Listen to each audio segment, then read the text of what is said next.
ಇನ್ನು ಸನಾತನ ಧರ್ಮ ನಿರ್ಮೂಲನೆಯ ವಿವಾದಾತ್ಮಕ ಹೇಳಿಕೆಯನ್ನು ನೀಡಿದ್ದ ತಮಿಳುನಾಡು ಡಿಸಿಎಂ ಉದಯನಿಧಿ ಸ್ಟಾಲಿನ್ಗೆ ಸುಪ್ರೀಂ ಕೋರ್ಟ್ ರಿಲೀಫ್ ಕೊಟ್ಟಿದೆ. ಉದಯನಿಧಿ ವಿರುದ್ಧ ಕ್ರಮಕ್ಕೆ ಕೋರಿ ಸಲ್ಲಿಸಿದ 3 ಅರ್ಜಿಗಳ ವಿಚಾರಣೆಗೆ ನಿರಾಕರಿಸಿದೆ.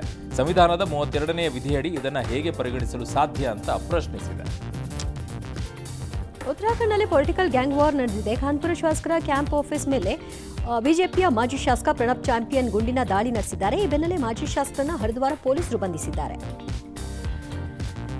ಕೋಲ್ಕತ್ತಾ ಯುವ ವೈದ್ಯ ಹತ್ಯಾಚಾರ ಕೇಸ್ಗೆ ಟ್ವಿಸ್ಟ್ ಸಿಕ್ಕಿದೆ. ಪ್ರಕರಣದ ಅಪರಾಧಿ ಸಂಜಯ್ ರಾಯ್ಗೆ ಗಲ್ಲು ಶಿಕ್ಷೆ ಆಗಲಿ ಅಂತ ನಾವು ಬಯಸ್ತಿಲ್ಲ ಅಂತ ಮೃತರ ಪೋಷಕರು ಹೈಕೋರ್ಟ್ನಲ್ಲಿ ತಮ್ಮ ಅಭಿಪ್ರಾಯ ವ್ಯಕ್ತಪಡಿಸಿದ್ದಾರೆ. ನನ್ನ ಮಗಳು ಸತ್ತೋದ್ಲು, ಹಾಗಂತ ನಾವು ಅವನ ಸಾವು ಬಯಸಲ್ಲ ಅಂತ ಮೃತರ ಪೋಷಕರು ತಿಳಿಸಿದ್ದಾರೆ ಎನ್ನಲಾಗಿದೆ.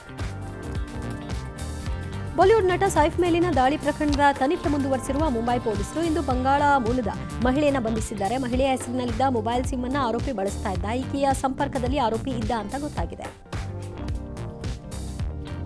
ಬೆಂಗಳೂರಿಗೆ ಸೀಮಿತವಾಗಿದ್ದ ಹುಸಿ ಬಾಂಬ್ ಬೆದರಿಕೆ ಕರಾವಳಿಗೂ ಕಾಲಿಟ್ಟಿದೆ. ಮಂಗಳೂರಿನ 2 ಶಾಲೆಗಳಿಗೂ ಹಾಗೂ ಉಡುಪಿಯ ಶಾಲೆಯೊಂದಕ್ಕೆ ಹುಸಿ ಬಾಂಬ್ ಬೆದರಿಕೆ ಮೇಲ್ ಬಂದಿದೆ. ಪೊಲೀಸರು ತನಿಖೆಯನ್ನ ನಡೆಸ್ತಾ ಇದ್ದಾರೆ. ನೇತಾಜಿ ಸುಭಾಷ್ ಚಂದ್ರ ಬೋಸ್ ಜಯಂತಿಯ ಪೋಸ್ಟರ್ನಲ್ಲಿ ಸಾವಿನ ದಿನಾಂಕ ನಮೂದಿಸಿದ್ದ ರಾಹುಲ್ ಗಾಂಧಿ ವಿರುದ್ಧ ಕೋಲ್ಕತ್ತಾದಲ್ಲಿ ಎಫ್ಐಆರ್ ದಾಖಲಾಗಿದೆ. ಅಖಿಲ ಭಾರತ ಹಿಂದೂ ಮಹಾಸಭಾ ದೂರನ್ನು ಕೊಟ್ಟಿದೆ.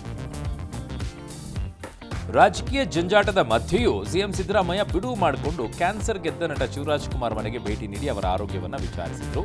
ಆಪರೇಷನ್ ಸಕ್ಸಸ್ ಆಗಿದೆ. ಮುಂದಿನ ವಾರದಿಂದ ಶಿವರಾಜ್ ಕುಮಾರ್ ಆಕ್ಟಿವ್ ಆಗ್ತಾರೆ ಅಂತ ಸಿಎಂ ತಿಳಿಸಿದರು.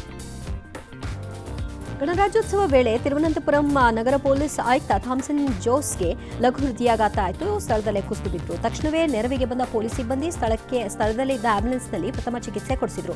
ಸ್ವಲ್ಪ ವಿಶ್ರಾಂತಿ ಪಡ್ಕೊಂಡು ನಂತರ ಮತ್ತೆ ಕಮಿಷನರ್ ಕರ್ತವ್ಯದಲ್ಲಿ ಹಾಜರಾಗಿದ್ದರು. ಇಳೆಯರಾಜ ಸಂಗೀತದಿಂದ ಎಷ್ಟೋ ಮಂದಿ ಮದ್ಯದ ದಾಸರಾಗಿದ್ದಾರೆ. ಹೀಗಂತ ತಮಿಳು ನಿರ್ದೇಶಕ ಮಿಸ್ಕಿನ್ ವಿವಾದಾತ್ಮಕ ಹೇಳಿಕೆಯನ್ನು ನೀಡಿದ್ದಾರೆ. ಮಿಸ್ಕಿನ್ ಹೇಳಿಕೆ ಭಾರಿ ಆಕ್ರೋಶಕ್ಕೆ ಕಾರಣವಾಗಿದೆ. ಈ ಬೆನ್ನಲ್ಲೇ ಮಿಸ್ಕಿನ್ ಉಲ್ಟಾ ಹೊಡೆದು ನಾನು ಹೇಳಿದ್ದು ತಮಾಷೆಗೆ, ಯಾರಿಗಾದರೂ ನೋವಾಗಿದ್ರೆ ಕ್ಷಮೆ ಇರಲಿ ಅಂದಿದ್ದಾರೆ. ಟೀಂ ಇಂಡಿಯಾ ವೇಗಿ ಬುಮ್ರಾ 2024ರ ಐಸಿಸಿ ವರ್ಷದ ಟೆಸ್ಟ್ ಕ್ರಿಕೆಟಿಗರಾಗಿ ಆಯ್ಕೆಯಾಗಿದ್ದಾರೆ. ಮಹಿಳಾ ಕ್ರಿಕೆಟ್ನಲ್ಲಿ ಐಸಿಸಿ ವರ್ಷದ ಏಕದಿನ ಆಟಗಾರ್ತಿ ಎಂಬ ಗರಿಮೆಗೆ ಸ್ಮೃತಿ ಮಂಧಾನ ಆಯ್ಕೆಯಾಗಿದ್ದಾರೆ.